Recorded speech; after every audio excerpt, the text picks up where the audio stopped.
नमस्कार। कार्यक्रम ख़ास मुलाकात में आपका बहुत बहुत स्वागत है। और आज इस कार्यक्रम में एक बार फिर हमारे साथ एक ऐसे, क्या कहूँ मैं उनको, राजनेता कहूँ, राजनेता के साथ अराजनीतिक व्यक्तित्व कहूँ, ये मैं पहले भी उनका परिचय देते समय ये बात आपसे कहता हूँ। लेकिन इतना ज़रूर है कि इस तरह के किरदार, इस तरह की शख्सियत, उनको राजनीतिक दायरे में बांधने की ज़रूरत नहीं है। वो जब बोलते हैं तो ये समझ नहीं आता कि वो किस पार्टी से हैं। हालांकि उनका ताल्लुक कांग्रेस से है, लेकिन उनकी बातों का तत्व जो रहता है, ईसेंस जो रहता है, वो लोगों के इर्द गिर्द होता है, देश के इर्द गिर्द होता है, और इससे और बड़ा दायरा करें तो ह्यूमैनिटी और एक जो वसुधैव कुटुंबकम की हम बात करते हैं, उससे होता है।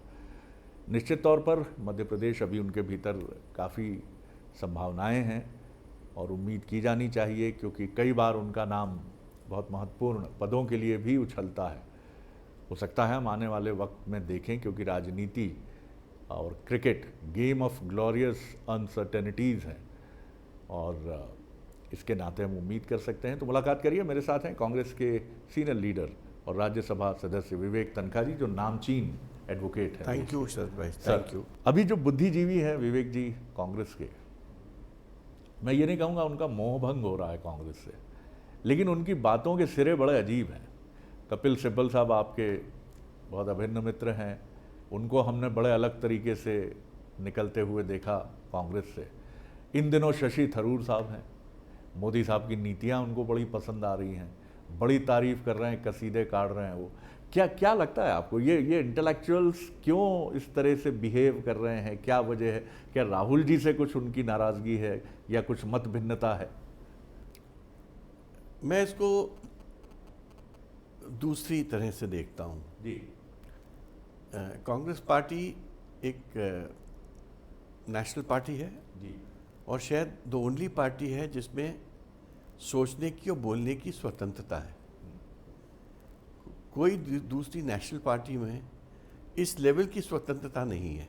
जी तो आप उस स्वतंत्रता को कभी कभी डिसेंट समझ बैठते हैं।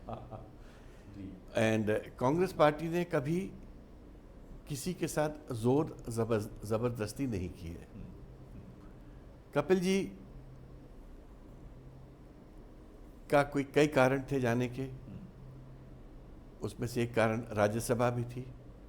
उनको समाजवादी पार्टी का सपोर्ट मिल रहा था और राज्यसभा में वापस अभी आना था उनको। जी और आज भी कपिल जी कहते हैं मैं अंदर से कांग्रेस हूँ। तो कांग्रेस ने ना कपिल जी को कभी छोड़ा है, ना कपिल जी ने कभी कांग्रेस को छोड़ा है। जहाँ तक कांग्रेस की सवाल है, हर पार्टी की लाइफ में एक एवोल्यूशन आता है। कोई भी पार्टी विश्व में या कोई भी सिस्टम विश्व में या कोई भी ऑर्गेनाइजेशन या इंडिविजुअल परमानेंट नहीं होता है। There will be ups, there will be downs. Marks भी आए तो चले गए, गोर्बाचोव भी आए तो एक दिन चले गए, पुतिन भी है तो एक दिन जाएंगे, ट्रम्प भी है तो एक दिन उनका एग्जिट होगा। तो ये जो एवोल्यूशन है, इसको हमको हिस्टोरिकल पर्सपेक्टिव में समझना चाहिए। ना हम इससे हम किसी को कंडेम करते हैं, ना इसके माध्यम से हम किसी को यूलोजाइज करते हैं। तो आप क्या ये भी कहना चाह रहे हैं कि कांग्रेस का भी एक एवोल्यूशन था एंड नाउडेज ये बीजेपी के साथ है? होता है, हिस्टोरिकल फैक्ट है। जी पूरा वर्ल्ड में एक राइटिस्ट मूवमेंट है। सेंट्रिस्ट पार्टीज थोड़ी सी साइडलाइन हो गई हैं। Congress is a centrist party. जो वर्ल्ड आप देखो, जो राइट विंग है उसका एक डोमिनेटिंग इंस्टिंक्ट सामने आ गया है। जिस प्रकार की बातें ट्रंप साहब कहते हैं यूएस में, देखिए घोर विरोध हो रहा है। कल यूएस के हर नगर में उनका घोर विरोध हुआ है, क्योंकि विम्जिकल है वो। रात को कुछ सपना आता है, सुबह वो पॉलिसी में परिवर्तित हो जाता है। There is no discussion, and then तुम all the time you are challenging the world. Now America हो या रशिया हो या इंडिया अपने सब कॉन्टिनेंट में हो, even if you have a domineering personality or presence, you can't be a challenger all the time. At the end of the day, success lies in carrying the stakeholders together. आपने एक बड़ी important बात कही कि बहुत मैं उससे सहमत हूँ कि कांग्रेस का जो खुलापन है उसमें जब इस तरह की वॉइसेस ऐसी आवाज़ें निकलती हैं जिनको हम असहमति या भयानक विरोध समझ के इंटरप्रिटेट करके चौथा स्तंभ भी मीडिया भी उसको पोर्ट्रे करता है, लेकिन क्या आपको लगता है कि वर्तमान समय में ये असहमति इस तरह से आना खतरनाक भी है कांग्रेस के लिए? नहीं, it's a debate. Okay, it's a debate. मुझे पता है कि शशि थरूर जी कभी कांग्रेस छोड़ के कहीं नहीं जाएंगे. वो उस विचारधारा के वोटरी हैं, उस विचारधारा की, वो लिबरल विचारधारा के वो प्रतीक हैं जी. वो कैसे किसी और सिस्टम में फिट हो सकते हैं? मगर उनकी भी अपनी एक विचारधारा है जी, जो वो बीच बीच पे एक्सप्रेस करते हैं, और किसी की मोमेंटरी तारीफ से हमारा कलर थोड़ी बदल जाता है. Very true sir, very true. ये आपने बहुत अच्छी बात. तो क्या विवेक तनखा जी को भी प्रधानमंत्री की कुछ चीज़ें अच्छी लगती हैं, कुछ उनकी पॉलिसीज, कुछ नीतियाँ? कोई भी व्यक्ति पूर्णतः खराब नहीं होता है जी, और कोई भी व्यक्ति पूर्णतः अच्छा नहीं होता है. और हम एक विरोध पक्ष में हैं और विरोध की भूमिका निभाते हैं और कंस्ट्रक्टिव विरोध की भूमिका निभाते हैं. लेकिन जो अच्छा रहता है उसको ना बोलना भी क्या मजबूरी है?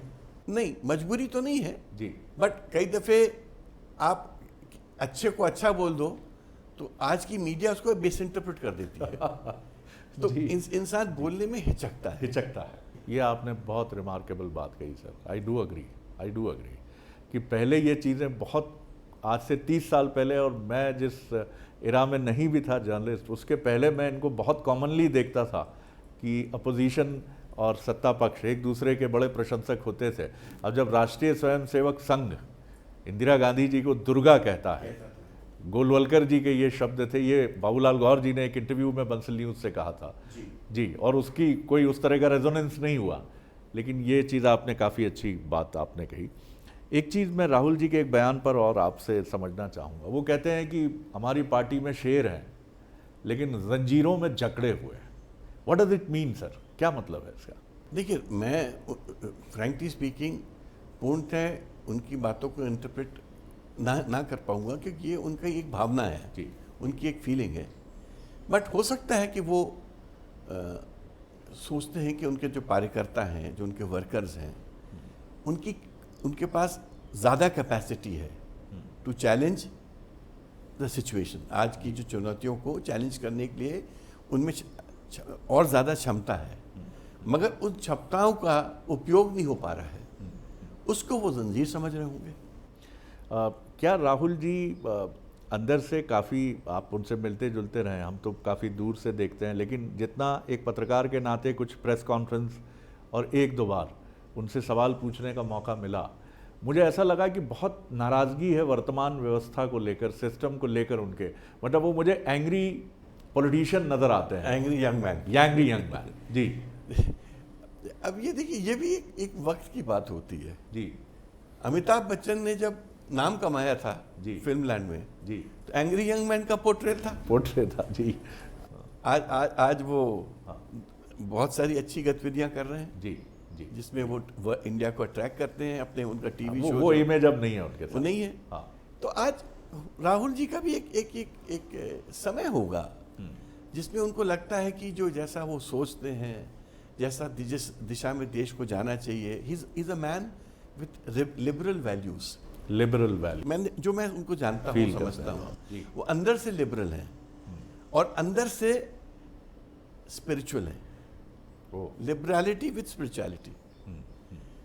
अब वो ये दोनों चीज आज की परिस्थिति में वो कितना वो ब्लेंड कर पाए और उसको किस तरह से उसकी एक अपील बढ़ा पाए, वो एक ये तो आपके व्यक्तित्व के नज़दीक है, क्योंकि आपको भी हम देखते हैं लिबरल भी हैं, स्पिरिचुअल भी हैं, और कई बार हम देखते हैं आप जैसे लोग आज की राजनीति में जो यहाँ घोर प्रैक्टिकलिज्म है या घोर मैं क्या कहूँ, उसके लिए शब्द नहीं है मेरे पास, वहाँ क्या आपको लगता है कि आपको लगता है कि ये इटर्नल वैल्यूज़ हैं, एक दिन मैटर करेंगी?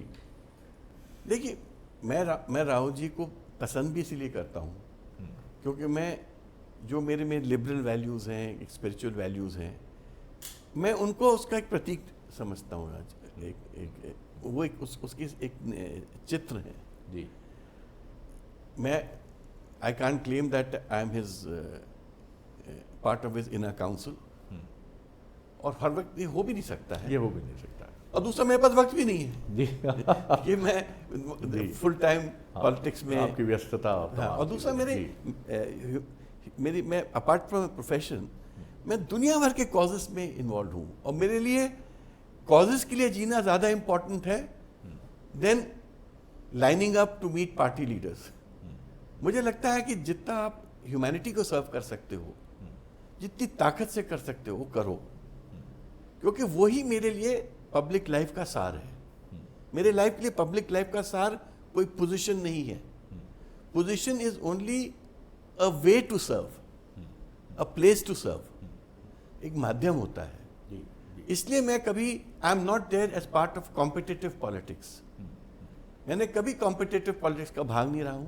मैं कॉम्पिटिटिव प्रोफेशनलिज्म का भी भाग नहीं हूं, जो हमारे प्रोफेशन में भी बहुत कॉम्पिटिटिवनेस है।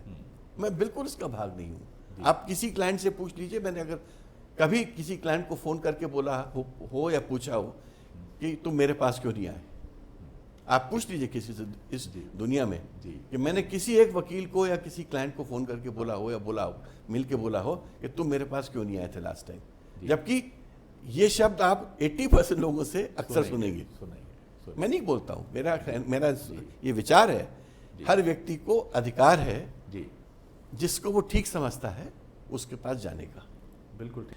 मैं एक पॉलिटिकल ऑब्जर्वर को एक कार्यक्रम में सुन रहा था, उन्होंने कहा कांग्रेस के पास अच्छे वक्ताओं की बेहद कमी है।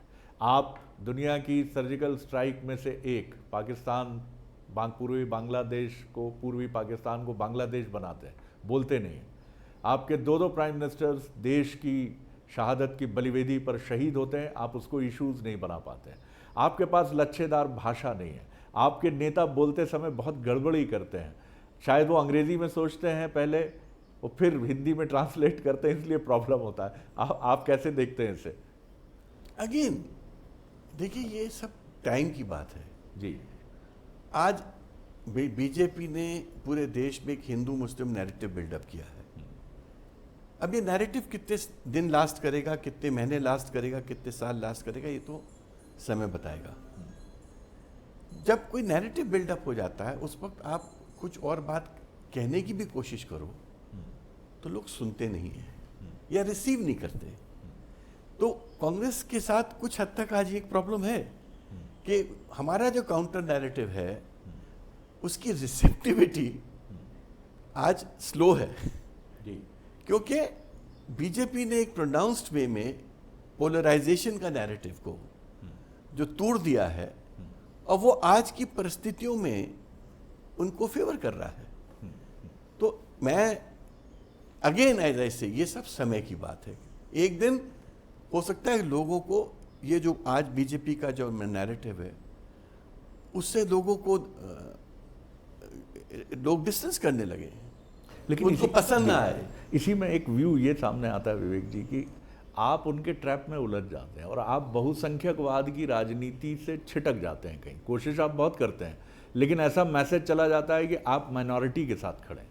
अब देखिए, जब बीजेपी एक ट्रैप क्रिएट करती है जी, अब वक्फ बिल लाए जैसे फॉर इंस्टेंस, मैं वक्फ एक्ट को तब भी समझता था और आज भी समझता हूँ, आगे भी समझूंगा। मैंने कानून की दृष्टिकोण से भी देखा है। वक्फ प्रॉपर्टी जो है, किस तरह से सर्वे होता था, किस तरह से वो उसको नोटिफाई होता था, एक पूरा प्रोसीजर था। उस प्रोसीजर में भी बहुत चैलेंजेस थे, और 70 to 80% of Waqf property is before courts. वो सिचुएशन क्या आपको लगता है कि कल चेंज हो जाएगी? ये जो पूरा नैरेटिव लाया गया, it is again only for polarisation. अगर गरीब मुसलमान भाइयों और बहनों को इससे फायदा होगा तो I would have been the first to support. अगर वहां की महिलाओं और विधवाओं को कुछ इससे फायदा होता, I would have been the first to support.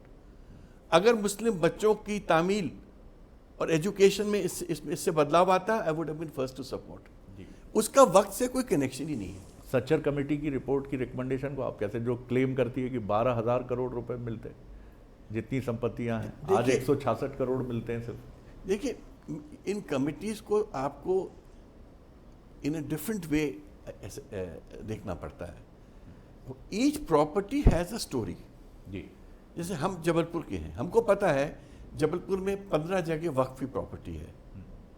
एक नवाब साहब की प्रॉपर्टी थी, एक अंजुमन की प्रॉपर्टी है, एक कुछ मस्जिदों की प्रॉपर्टी है, मौलाना साहब की प्रॉपर्टी है, कुछ जहाँ उनकी कब्र होती हैं वो हैं, कुछ मज़ार हैं।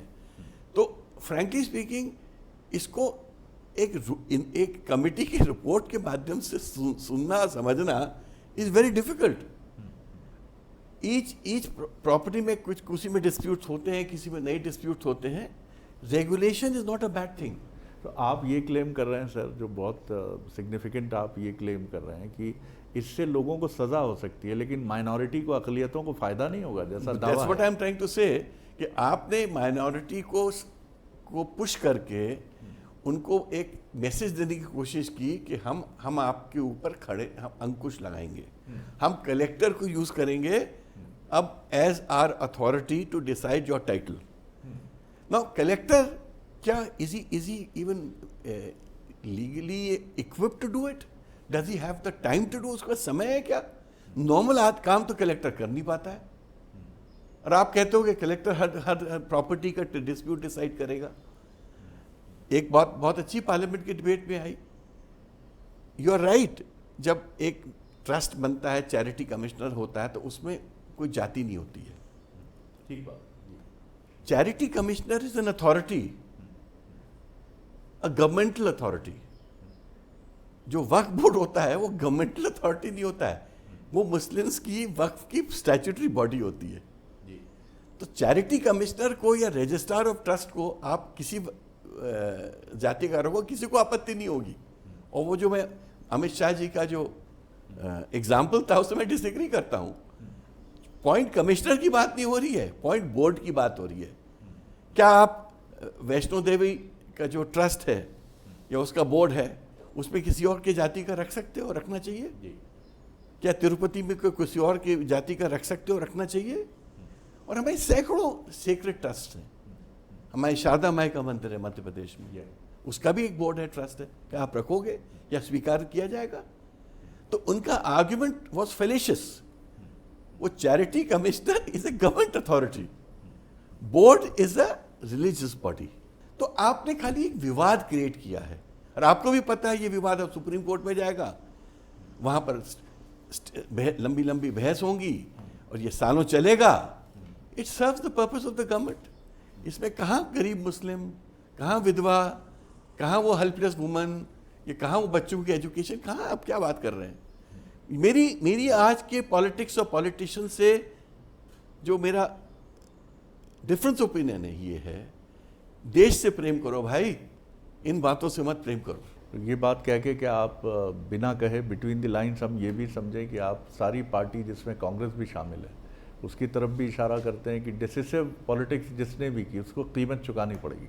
देखिए, कांग्रेस तो आउट ऑफ पार है, जब रही सत्ता में तब एंड कांग्रेस ने कहीं Congress must have committed mistakes के मारे ही you get out of power. Not जरूरी नहीं कि वो mistakes are attributable to good intent और बैड इंटेंट। Very true.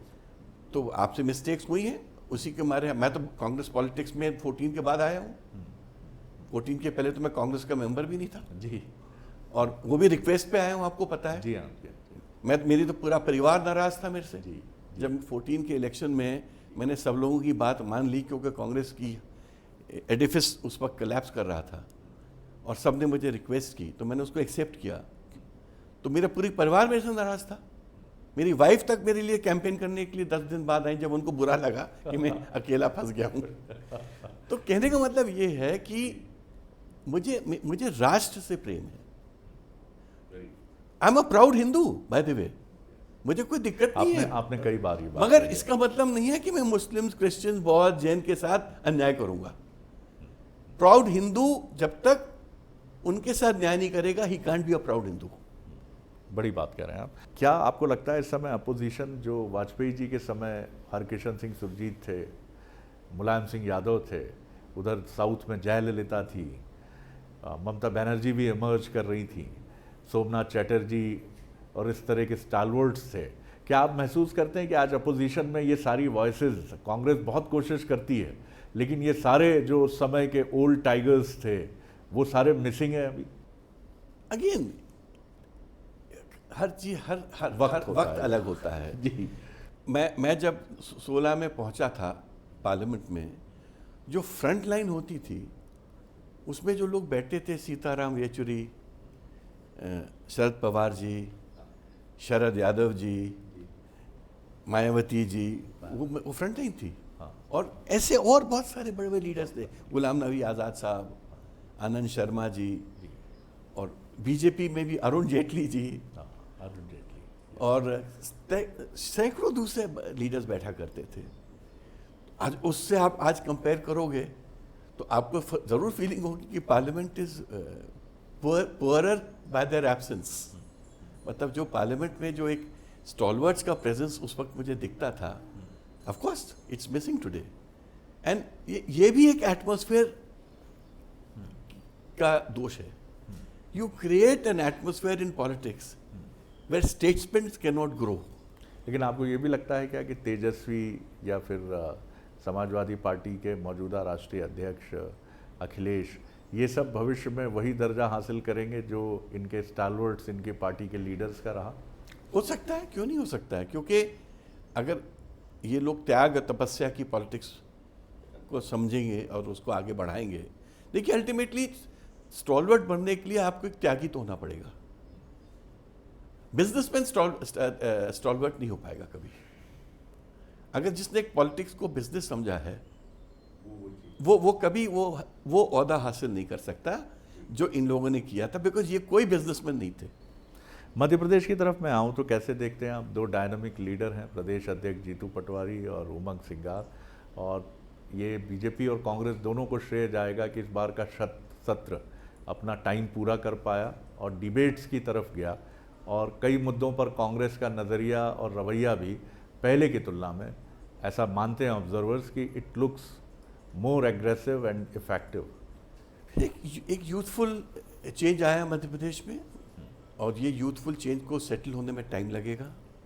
कोई भी चीज़ ओवरनाइट नहीं होती है। वेरी जो पुराने लीडर्स थे उनकी ब्रांडिंग 30-30, 40-40 साल तक हुई थी। इनकी भी आप ब्रांडिंग हो जाने दीजिए 10-20 साल। और यूथ और एक नई लीडरशिप बीजेपी भी सामने आ चुकी। पुराने चीफ मिनिस्टर आज की राजनीतिक पॉलिटिक्स में he is not so much involve state की पॉलिटिक्स में। तो एक नए दिशा में तो चल रहा है स्टेट। तो जब नए लोग आते हैं, नई दिशा आती है, तो कुछ बदलाव भी आता है। दिग्विजय सिंह जी, कमलनाथ जी, इनकी क्या भूमिका आप भविष्य में देखते हैं? देखिए, they are very senior veteran leaders. मेरे लिए तो वो दोनों बहुत प्रिय हैं, क्योंकि मेरा उनसे एसोसिएशन ही इतना पुराना है।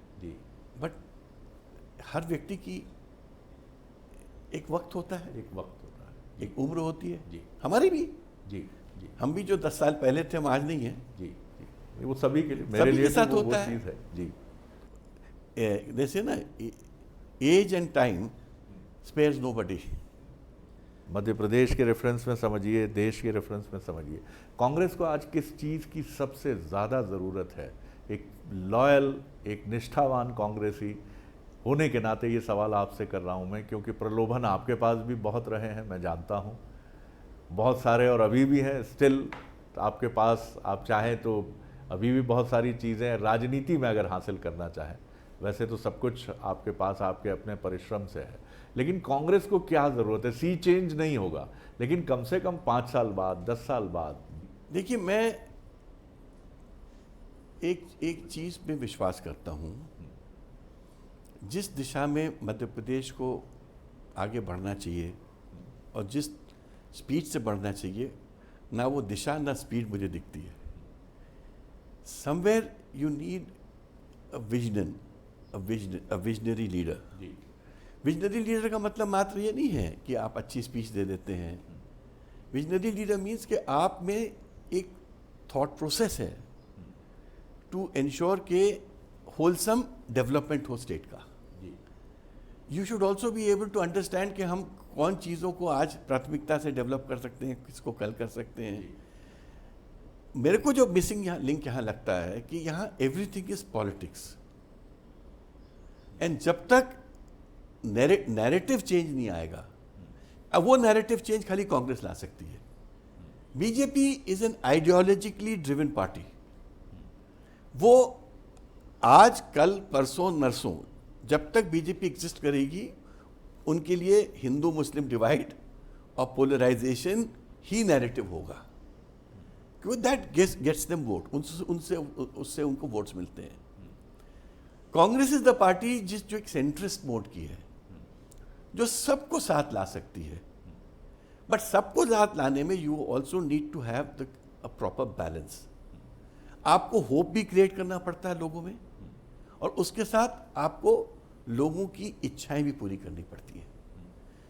समवेयर मुझे लगता है कि जब तक कांग्रेस वो एक नया नैरेटिव लेके बीजेपी से बड़ी पार्टी नहीं दिखेगी, बड़ी in terms of thought process, तब तक ये संघर्ष हमारा चलता रहेगा।